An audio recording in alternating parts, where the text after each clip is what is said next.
Jose Marichan. Para siya lang yung kapitan. Siya lang si Jose Marichan na lumalabas kahit hindi pa birth. But again, magkwento muna ako sa inyo kung ano ang ginagawa ni Congressman Yap at pagkatapos magtanong naman kayo sa akin niya. So again, noong 2020, naging caretaker ako sa Benguet. I-prioritize ko yung health. Gusto ko lahat ng mga may sakit, mapagamot ko ng libre sa lahat ng government hospital niya. But again, kahit private, nakakatulong tayo but basit lang minsan ang nabibigay because ang private is hindi lahat kino-cover ng government. Because the government want you to use our government hospital niya. So again, every year, nakakapagdala tayo sa Benguet Gen ng 200 million. Simula 2020, 200 million every year. Siguro within 4 years, sabi sa akin ni Governor Diclas, Congressman, ang hospital natin kumita na ng 100 million dahil sa mga medical assistance na nalalagay mo. Tingnan nyo po, nakapagdala tayo ng 200 million every year. In the span of 4 years, 800 million. Isipin nyo po gano'ng karami ang napagamot sa Benguet Gen. Plus, napagamot na sila, may bonus pa tayo. Kumita ang Benguet Gen ng 100 million within 4 years. Ngayon, si Governor Diclas, yung 100 million, ginamit niya pang tayo ng annex building ng Benguet Gen para gawing cancer patient, ilalagay doon yung mga pang-chemo, para maglagay tayo ng mga MRI machine, PET scan machine, para magdagdag pa ng dialysis machine. Para mas marami pa tayong kailan na pwedeng ipagamot. At the same time, mapapagamot natin sila ng libre because I will still look for fund para mapagamot kayo ng libre sa Benguet Gen at Baguio Gen. At the same time, kikita ulit ang hospital natin. Pagdating naman sa mga may sakit sa puso, pagdating naman sa mga napooperahan natin sa Manila, almost 4,000 since 2020 until now, ang napooperahan natin. At hindi ko magagawa yan kung hindi dahil sa inyong lahat. Alam nyo bakit? Dahil kay Cap Rivera, dahil sa mga kagawad, kay Cap Dalmaya, naikwento nila yung programa ni Congressman Yap. Uy, magaling magpagamot ang iyong apo. Paoperahan natin sa heart center. At yan po, hindi kailangan pumunta sa opisina namin. Pwede niyong sabihin kay Cap Dalmaya, Cap Rivera, sa mga kagawad, and they will give you yung inyong phone number at pangalan. We will be the one to call you. Example po, Saturday night, that was last year, tumawag sa amin ang ating mahal na board member Bentres, Congressman Yap, yung kapitbahay ko kailangan operahan sa Baguio Gen. Agad-agad, hiningi ko lang ang pangalan and phone number. Hindi ko na pinapunta sa opisina at kinuha ko na yung mga kailangan, in-schedule na namin sa Baguio Gen. Ngayon po, yung nilapit na sa atin ay alive and kicking, malakas po, kasi na-operahan na po, awan pong binayaran. So again, yan ang isa sa priority ko. Mapagamot ko lahat ng kailangan ko sa buong Kabenggetan ng awan bayan. That is my priority. Second, social services naman po. Tupad, para sa mga displaced workers. AIDS, para sa mga transport group na nahihirapan. AIDS, para sa mga minero na medyo mahina ang mina. AIDS po, para sa mga farmers na nalulugi. Nagbibigay tayo ng mga ayuda na tinatawag galing sa national government. And paano natin dinidistribute? Yung mga lumalapit sa opisina natin o yung may mga mataas tayong botos? Again, every year 200 million worth of tupad ang dumadating sa Benguet na hinihingi natin. Every year, 200 million din of worth of AIDS ang naidadala natin sa Benguet. Ang pamamagitan ng pag-distribute natin, alam ng mga kapitan yan, it is equally divided to 140 barangays. So that, yung mga malalayong barangay, tulad na lang po ng Barangay Losod ng Kabayan, Barangay Dalopinit ng Itogon, Barangay Takadam ng Tibungan, they have an equal chance na makatanggap ng ayuda from the national government. Hindi kailangan tanungin kung botantes kung gusto siya what is important is, kailangan nyo ng tulong, we are here to help. Yan po ang programa natin. Kaya nga every time may payout, I always go to payout, hindi para ikampanya ang sarili ko. I always tell my program, yung libre pagpapagamot, katulad ngayon, tatanungin ko kayo, kayo ba ay may anak na 3rd year at 4th year college? Kasi kung may anak kayo, hindi pa nabibigyan ng 10,000 allowance this year, aba dapat ipalista nyo na sa inyong kapitan kasi naka 7,000 student na kami ng 3rd year at 4th year college na nabigyan namin ng 10,000 nung March to 10,000. So yung hindi pa nakakatanggap na may 3rd year at 4th year college, ipalista nyo na ang inyong pangalan sa kagawad or sa barangay kapitan. Hindi kailangan pumunta kagad sa opisina namin. Bakit? Malayo po. We want to bring services closer to the people. Ayaw ko, kaya nga, the reason why wala si congressman sa opisina, because I want to go to you. Ayaw ko yung kayo ang pupunta sa akin kasi malayo. And then meron akong staff sa opisina na tumututok sa pangangailangan nyo. Pag may nag-walk-in, ibinibigay yung mga kailangan. Kaya si Congressman Yap, kung makikita nyo, umiikot sa buong kabigatan because I want to give hope sa mga taong nawawalan ng pag-asa sa national government. I want to bring help sa mga taong malalayo sa atin. Because for me, public service is bringing closer the services of the government to the people, not the other way around. Yan po ang ginagawa ko pagdating sa public service. Pagdating sa infrastructure naman, nabanggit ni Capnas, Rivera, Jose Marichal, yung kalsada na pagawa natin dito, yung Cannon Road, kung makikita nyo ngayon, maganda na, may mga ilaw na rin yung sahig, at higit sa lahat yung rock shed tunnel, may tunnel na rin ang Cannon Road. Ang Cannon Road na inggit sa Marcos Highway, kaya sabi Congressman, baka pwede mong lagyan ng tunnel kasi may mga boulders na bumabagsak. Isa po ang kaibigan ko sa mga nabiktima dyan. Van ang dala nila, Christmas season, magki-Christmas sa Baguio, nabagsakan ng boulder. Ayun po, sa Baguio dyan sila nagpasko. Baguio pa rin po, pero Baguio dyan. Kaya nilagyan natin ng tunnel yan. And syempre, sa Tuba, pagdating sa mga athletes, ano ba ang mararami sa atin? Marami tayong magagaling na swimmers sa Tuba, tama? Ngunit, nung tinanong ko sa Asin Road, saan kayo nagpa-practice? Sa ilog. Yung mga may pera, sa resort. Pero 15 meters lang po. Ang 15 meters po ay dyan hanggang dito lang po sa poste ang 15 meters. Eh, ang swimming po na competition is 50 meters. Just imagine times 3. So again, tinayo natin yung Benguet Sports Complex, pinaganda natin yung kabuuan. Gawa po yan ni Bantang Pongwan Senior, pinabuldoser niya, sinimulan niya. But again, hindi ko iniwan ang ginawa niya, pinaganda pa natin. Linagyan natin ng wooden court, naglaro na ang mga former PBA player doon. Yung oval po na lupa, pinalagyan na natin ng tartanize. Pinaganda natin ng bleacher. At higit sa lahat, yung aquatic center natin ngayon, state of the art. Again, tayo ang isa sa may pinakamagandang aquatic center because heater, hindi pwede walang heater. Malamig. Heater, pagkatapos touchpad na po. Kapag ikaw ay magpupunta sa finish line, pag natapik mo yung pader ng swimming pool, lalagay ng oras mo at may malaking giant screen para makita. So again, ginagawa natin to for the future of our province, yung mga atleta natin. During 2018, napansin ko tayo ay number 3 na lang sa Karaan. 2018, pataas. Eh dati naging number 2 tayo, ngayon nagiging number 3 na lang tayo. Kaya sabi ko, dadating ang panahon, we will regain the number 2 and soon we will be number 1 in Karaan. Yan. 23, 24, unfortunately, number 3 tayo, but 2025, nag-host tayo ng Karaan, pinakita natin sa lahat ng car, ang ganda ng Benguet.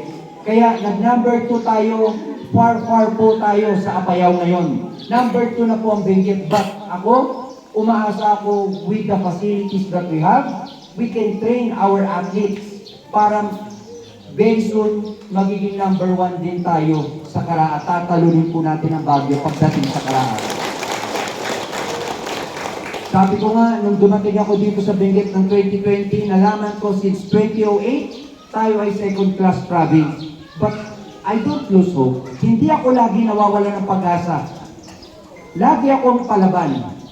Lagi kong sinasabi ng 2020, 21, 22, 23, 24, barang araw, may awa ang Apo Diyos, we will be a first class province. Yan ang lagi kong sinasabi. But during December 31, 2024, in-announce ko po, proudly na in-announce ko na Benguet is already a first-class province na. It is because of you. Sa ating mga kailian, sa ating mga kapitan, kagawad, councilors, mga board members, governor, lahat tayo, we are all responsible kung bakit tayo naging first-class province. Kasi nagtulong-tulungan tayo. Even though pandemic, nagtulungan tayo. Sa mga kapitan, malaking bahagi sila. Yung dinadala natin 200 million na tupad, 200 million na AX, that is 400 million. 200 million na medical assistance, that is 600 million. Just imagine, yung tulong ng kapitan na ikinalap lahat yung pera para mabigyan ng tulong yung mga nangangailangan. Umikot yung ekonomiya natin. Umikot, ginastos yung pera, yung 400 million, umikot sa Benguet, kaya mas gumanda ang ekonomiya natin. Kaya palakpakan natin ang mga kagawad, mga barangay kapitan ng buong kabigatan. Again, si Congressman Yap, hindi niya kaya mag-isa. I cannot do this alone. Kung sa tingin nyo, maayos ang naging performance ko, it is not because of me alone. It is because dahil sa inyo. Sinamahan niyo ako, nagtiwala kayo sa akin, kaya ibinabalik ko ang serbisyo na nararapat sa ating probinsya. Ngayon po, pagdating naman sa bills, kasi sabi nila, Congressman Yap, lagi mo sinasabing hindi ka matalino. 75 ka lang lagi kung nag-aaral ka. Ayun naman talaga ang totoo. Kadalasan niya, minsan nadadala ko lang sa pakiusap sa teacher ko, kaya nagiging 75. But again, ano ba ang nagawa ni Congressman Yap sa Kongreso? Ang trabaho ng Congressman, hindi magpagawa ng kalsada, hindi magpagamot na may sakit, hindi magbigay ng ayuda, mag-file ng bill para maging batas. Tama? But again, 2020 until now, I already have filed a bill. 1,000 plus po ang na-file natin bill. But our point, ang bill dapat naging batas. Ang naging batas sa pinal natin bill is 100 plus po. Simula 2020 until now, 100 plus po ang pinal natin bill na naging batas. Magsasite lang ako ng 4 lang. Huwag sobrang dami kasi baka magutom ulit tayo. Yan. Unang-unang bill na pinal natin, yung 500 na SOCPE ng senior citizen, itinaas natin ng 1,000. At nagpapasalamat ako sa Access Parties kasi sila ang katulong ko sa Kongreso para mag-lobby, mag-push sa mga kasamahan namin sa Kongreso. Kaya nga Access Parties, salamat at tinulungan niyo ako. Pagdating sa Senado, tumulong naman sa akin si Senator Sani Angara bago bumaba ang ating former President Rodrigo Duterte na pakiusapang kumpirmahan niya ang bill na yun dahil mahalaga para sa buong senior citizen, hindi lang sa Benguet, sa buong Pilipinas. Kaya po, yung mga may stock pay ngayon, magkano na ang natatanggap niyo? 1,000 na po niya. So again, yan po ang bill na pinal natin at naging batas. Second po, ang centenarian law. Dati sa batas, you should be 100 years old para makatanggap ng 100,000. Hindi naman lahat kasi yaman na inrile pwede magpa-stem cell niya. So again, inamendahan natin, ibinaba natin sa 80. Kaya yung bill natin na 80 years old, tatanggap kayo ng 10,000, 85, 90, 95, tatanggap kayo ng 10,000, until mag 100 years old, 100,000, yan po ay naging batas na. Kaya baka may mga 70 rin dito, 84. Malapit na pong buminggo. Pag kayo ay nag-80, 85, 90, 95, pumunta po kayo sa DSWD, claim your right. Karapatan nyo yan dahil batas na po ang bill na pinahal natin sa centenarian law, makakatanggap kayo ng 10,000 pesos po. So yan po ang pangalawang pinahal natin. Pangatlong bill na pinail natin, yung pong College of Medicine. Alam nyo bakit? Magagaling ang mga taga-Benguet. Pero pag tinignan ko ang mga doktor, halos lahat graduate sa Baguio. Sabi ko, we should have a local graduate na graduate mismo sa lupa natin. Kaya nga nag-file ako ng bill ng College of Medicine, awa ng Apo Diyos, ngayon siya ay batas na. Ngayon, ang Benguet State University is offering courses College of Medicine. Not far from now, siguro, kung pagbigyan ako ni Apo Diyos, makagraduate tayo ng 28, baka abutan ko ang unang doktor na batches na gagraduate sa BSU. Pang-apat. Ang pang-apat ko, wala namang ganong impact pagdating sa monetary. Pagdating sa pagkakaperahan, wala. Siguro itong pang-apat na final kong bill, kumita, nakatipid ang Benguet ng 40 centavos every year. Alam nyo ano to? Kayo po ba lahat ay may birth certificate? Tama?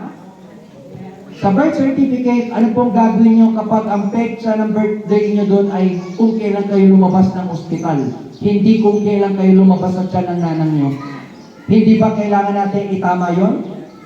But let me ask you, kailan po ang Benguet Day natin? When do we celebrate our Adibay Day, our Benguet Day po? Oh, alam nyo ba ang date? Hindi lang tayo makapagbigay ng prize ngayon kasi bawal.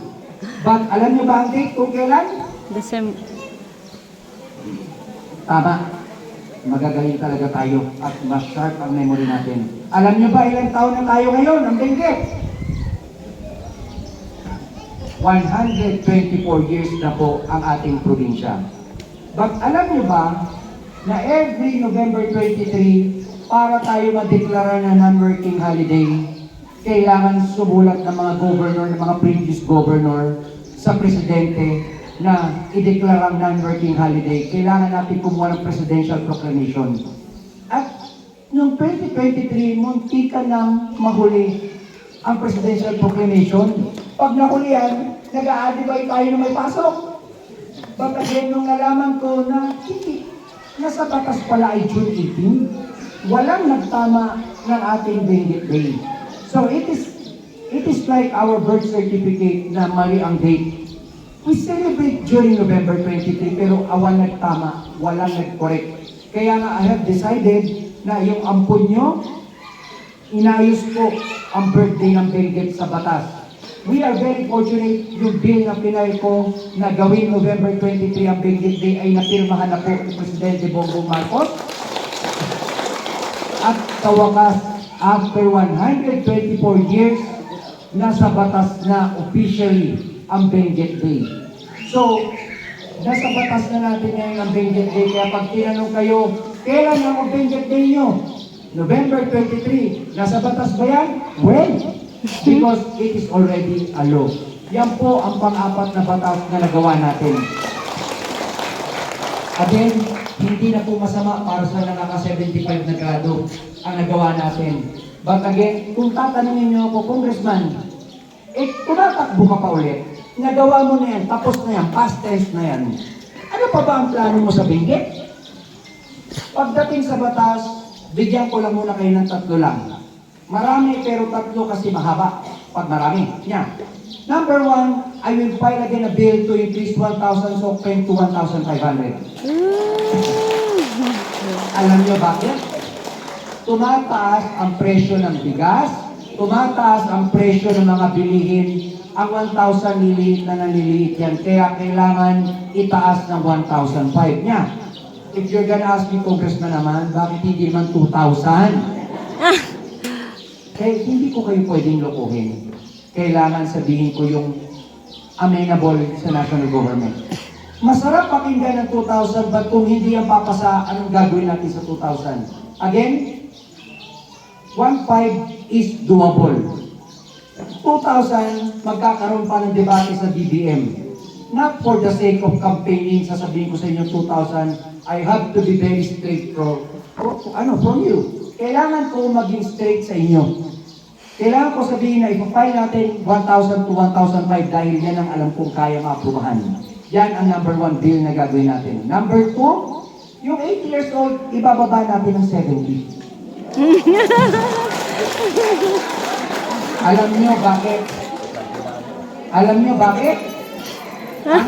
Ang lola ko, 92 years old namatay. Ang tatang ko, 81 years old namatay. Ako, kung umabot ako ng 70, swerte na ako. Bakit? Ang buhay ngayon ng tao hindi humahaba. Umiigsi. Yeah. Yung isang kasamahan namin, si Jeff Panelo, namatay siya, 53 years old. Again, napakabata. Kaya ibababa natin yung 80 years old, papuntang 70, 75, 80, 85, 90, 95, dapat nakakatanggap kayo ng 10,000 from the national government. Yan ang pangalawa. Ang pangatlo namang bill na ipapile natin is, alam nyo ba ang mga kagawad, kapitan, barangay health worker natin, barangay nutritionist, barangay workers, lahat sila honorary lang na natatanggap. Kaya ipapile ko to give them a fixed salary. On top yung honorary plus insurance. Health insurance. Bakit? Ito ang rason. Kapag malaki ang barangay, maayos ang honoraryo. Pero paano yung mga basit na barangay? Ibig sabihin, mababa ang gulay, mababa ang kanin, ang bigas? Awan, hindi. Parehas pa rin, minsan mas mahal pa sa mga maliliit na barangay dahil malayo. Kaya we should give a fair chance sa mga public servant ng barangay. Kailangan standard ang kanilang salary po. Yan po ang ipafile natin pangatlong bill. Bakit? Nakikita ko yung mga magagaling na BHW. Yung mga nagpo-blood pressure sa inyo, uncle. Makikita nyo, pabago ng pabago kasi nakakahanap sila ng trabaho mas magaganda ang sweldo. So in order for us to keep our barangay healthy, kailangan bigyan natin ng tama na sweldo yung mga tumutulong sa atin sa barangay. So yan po ang pangatlong bill na ipapile natin. Congressman Yap, ano pa ang infrastructure development na gagawin mo? Again, magsisimula tayo dito sa may Kabaan Sur. From Kenon, yung kalsadang binuksan natin, tatapusin natin, lalagyan natin ng konkreto, paikot ng Marcos Highway. Yan po ang gagawin pa natin.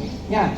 And syempre, alam niyo ba na tinatayo na ngayon ang ating Benguet Convention Center? Benguet Convention Center, maaaring isipin nyo, taga-Tuba kami na Trinidad yun, ano ang pakinabang namin? Ikikwento ko lang po sa inyo. Kapag nagkaroon tayo ng Benguet Convention Center, mas maraming turista ang aakyat sa La Trinidad. Alam niyo ba ano ang plano namin ni Ma'am Benguet Pongwan pag siya ay naging Vice Governor? Every year, she will allot 1 million pesos per municipality for the livelihood po ng mga kababaihan at mga ibang mga kooperatiba. So yan po ang aim namin. Magdala ng 1 million livelihood per municipality para mabigyan suporta. Sabi nga ni Cap Rivera Jose Marichan, ano po, ang country magpo-produce ng isa sa pinakamasarap na kape sa buong Pilipinas. But if we have the livelihood na dala-dala ni Betbet Pongwan, matutulungan natin. Alam niyo po ba yung Ayosep? When? Kumakain ako ng blueberry kada umaga kasi meron akong acid reflux.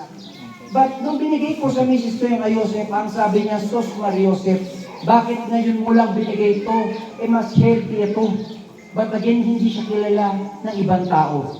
Ipapakilala natin yan bilang isang produkto natin sa Benguet. At sabi ko nga, my goal someday, dadating ang araw, ang binibenta sa strawberry farm, strawberry, Benguet, hindi po Baguio niya. Ang walis natin, walis, Benguet, hindi po Baguio. But again, it is my job to promote our province. Kaya nga sabi ko,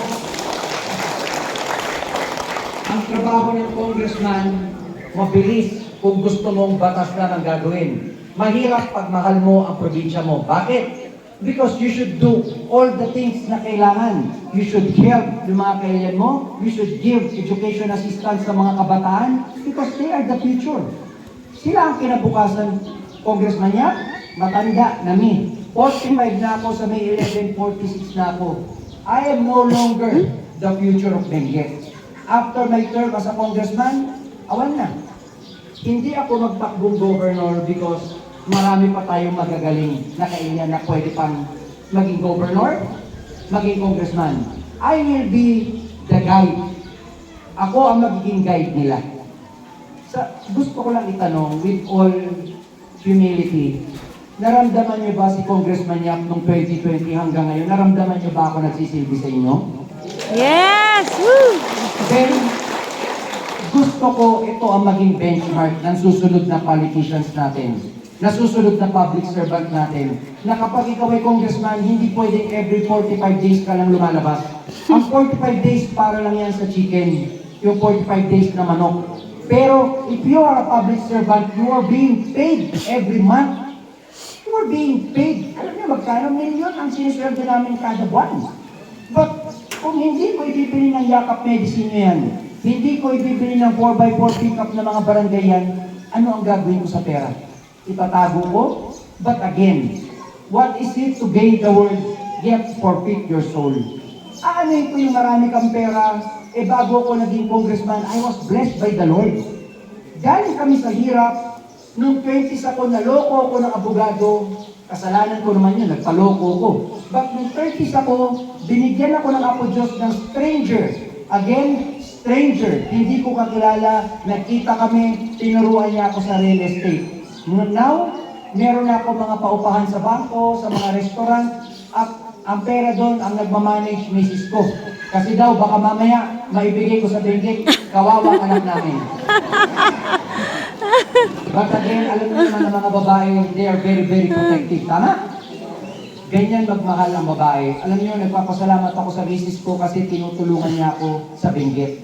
Paano siya tumutulong? Wala naman siya sa tarpaulin. Paano siya tumutulong? Di mo naman siya kasama sa kampanya. Ang misis ko kahapon nasa Divisoria.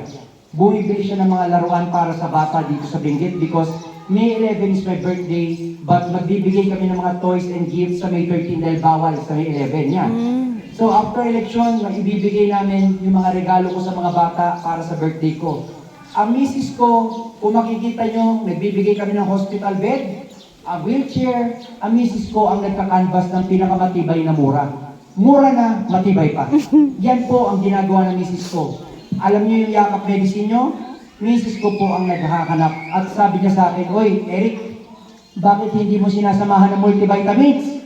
Kaya yung susunod na batch ng yakap may multivitamins na. My wife doesn't want me to become a politician since 2019. Nung nag-file ako ng party list, it is just 6 days before filing, tsaka ako in-invite lang. Nag-decide ako, abrupt, kaagad. Alam niyo bakit? Kasi sabi ko, "Lord, bahala na kayo. Your will be done." Kung matalo, di, wala. But AXIS make history. For the first time sa buong Pilipinas, pinakamataas na boto ang AXIS party list, 2.6 billion. And the rest is history. Naging senator si Rafi Tulfo, si Erwin Tulfo, magiging senator at maraming natutulungan. Kaya nga po sabi ko, public service ang base ko, not legislative. But again, not bad na po yung mga nagawa natin bills at naging batas. Kaya mga kailan, yan po si Congressman Eric Yap. Ang anak ko naman nag-aaral kaya hindi ko pinapatulong but no interest in politics. Sabi nila, "Uy, yung kuya mo naman tatakbo dito." Ang kuya ko, congressman ng AXIS party list. Si Congressman Yap, inampun nyo sa Tuba, inampun nyo sa Benguet. Ang kuya ko, registered voter ng Quezon City. Then again, hindi ba nakakahiya, inampun ka na, tapos magbibitbit ka pa ng isa, ampunin na rin ito. Again, that is not my character.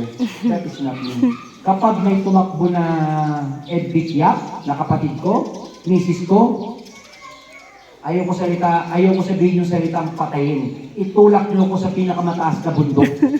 That's because hindi ko kaya gawin yun. Meron po akong hiya. Hiya at delikadesa. Not because hindi magaling yung kapatid ko, but because delikadesa. Kung ako, I am hungry for power, di sana nag-governor muna ako. Pagkatapos ko nag-governor, magbalik na naman ako ng congressman. Pagkatapos magbalik na naman ako ng governor. But again, tama na yung service ko sa inyo. Tama na yung paramdam ko sa inyo na mahal ko kayo. And then tama na yung bigyan natin ng example yung mga susunod na leaders kung ano dapat ang ginagawa ng congressman and how to really love your province. Yan. One thing na paborito kong sinasabi yung nararamdaman ko. Pag galit ako, sinasabi ko, naiinis ako. But every time, lagi ko sinasabi, mahal ko kayo. Mahal ko ang ating probinsya. Because yan ang nararamdaman ko. Yung pagmamahal ko sa inyo, yung pagmamahal ko sa ating probinsya. Kaya nga, tinatanong ako ng mga iba, Congressman, ano ang gusto mong legacy na project sa probinsya ng Benguet? Paano kanila maalala? Yan bang aquatic center? Yan bang Benguet Sports Complex? Yan bang convention center? Ang sabi ko, wala akong pwedeng maging legacy dyan dahil pera ng gobyerno yan. Ang akin, ang maipagmamalaki ko lang is kung paano ko kayo minahal. Kung paano ko kayo minahal at kung gaano ko kayo kamahal at ang ating probinsya. Yan lang ang pwede kong ipagmalaki dahil yan ay galing sa aking puso. Kaya nga mga kailan, yan po si Congressman Yap. Yung mga hindi pa nakakilala sa akin, yan po ang kwento ko. Yan po ang nagawa ko sa Kongreso. Yan po ang gagawin ko sa Kongreso. Medyo na-enlighten naman po kayo sa napakinggan nyo. Yes. Pasensya po kayo, wala tayong baon na paninira niya. Bawal sa amin yun because I don't believe in hate campaigning. Hindi ako naniniwala sa paninira. Bakit? Sample lang po kayo. Ang father ko lumaki sa Mindoro. Ang congressman nila nagpapakita lang during election. Bakit? Eh pag may lalaban, sisiraan lang yun. Sasabihin niya, bakit may boboto yan? Eh hindi naman yan ganito, eh ganyan naman yan, ganyan. So, nasanay ang tao sa kanya na walang tulong na dumarating. Pag-election, kakamay-kamay, magbabato ng t-shirt, magbabato ng kung ano-ano. Gusto nga ng tatay ko, ibato yung t-shirt na binato niya dun sa congressman nila sa Mindoro. Dati yan, baka patay na yun kasi patay na yung tatay ko eh. But again, yan po yung nagagawa ng hate campaigning. Kapag nanalo ang mga nagka-campaign ng galit, why would they serve? Eh nanalo nga sila ng hindi tumutulong. Kailangan they should help. Kaya nga may mga ibang mga mayors kaming line-up, may kalaban silang mayor na tumutulong, pinupuri ko po yung mga kalaban nila tumutulong. Because why? I want to promote yung tulong, yung pagmamahal. Ang pagtulong, it symbolizes love. Because hindi ka naman tutulong ng bukal sa iyong puso. Kaya nga, ang hinihingi ko lang is sa mga future leaders, lalong-lalo na nandito ang mga magagaling na future leaders natin, is love. Pagdating sa pagserbisyo, tulong, and consistency. Pag sinabing consistency, from day one na naupo ka, hanggang magkakampanya ka na, dapat ganun ang ginagawa mo. Hindi ka pwede day one, nakikipag-disco ka lang, pumapalo ka lang ng gold sa mga Makati, nakikipag-sosyalan ka lang, umiinom ka ng wine, pagdating ng campaign, kasama mo naman yung mga constituent mo. Hindi pwede ganun. It should always be about consistency. Kasi pag consistent ang congressman nyo sa pagtulong from day one, hanggang dulo, ganun pa rin ang ginagawa nila. So again, that is my story. Yan po ang nagawa ko sa Benguet at yan po ang gagawin ko pa sa Benguet. And now, gusto ko lang po sana, huwag kayong mahiya sa akin kasi po, ako po ay ading nyo. Ako po ay anak nyo, manong nyo. Huwag po kayong mahiya magtanong. Kung kayo po ay may mga narinig na ibang bagay na paninira sa akin, pwede nyo itanong. Ngayon, sasagutin ko muna bakit hindi ko sinasagot sa Facebook. Pag sinagot ko sila sa Facebook, hindi ko na mapopost yung mga programa natin. Pag sinagot ko na sa Facebook, and then para kung pinatulan yung gusto nilang hate campaigning. That's why sa Facebook, ayaw ko makipagsalita sa kanila. But again, let me take again some of the former politicians na tumutulong sa atin at naniniwala. Siyempre, yung present muna, Kapitan Nas Rivera, at siyempre, ang former Cap Dalmaya. Ayan. At siyempre, ang ating former governor, si Apo Pacalso, nagpapasalamat din ako sa kanya kasi nagtitiwala siya sa atin. Every time na may lumalapit sa kanya na mga kailangan ng tulong, may sakit, nilalapit niya sa atin. And I'm humble. Why? Because a former governor trusts me. Noong mga kailangan ng organization mag-donate ng ganito, inilalapit niya sa akin yan at nakakapag-donate naman ako. Kaya nga, yun yung pasasalamat ko kay Apo Pacalso because yung tiwala na ibinigay niya sa akin, eh talaga naman, I am very, very grateful kasi he even asked me na mag-represent para sa akin sa mga barangay. At I'm very honored din na binigyan ko siya ng authority to represent me sa mga barangay. Because masarap sa pakiramdam yung naniniwala sa iyo ang isang former governor na ninirespeto natin. Kaya nga, all love for Apo Governor Pacalso, all love for our Kapitan Kagawad and former Kagawad, former Kapitan, puro pagmamahal po sa inyo dahil sa tiwala ni binibigay sa akin. Salamat po. Question and answer portion na tayo niya.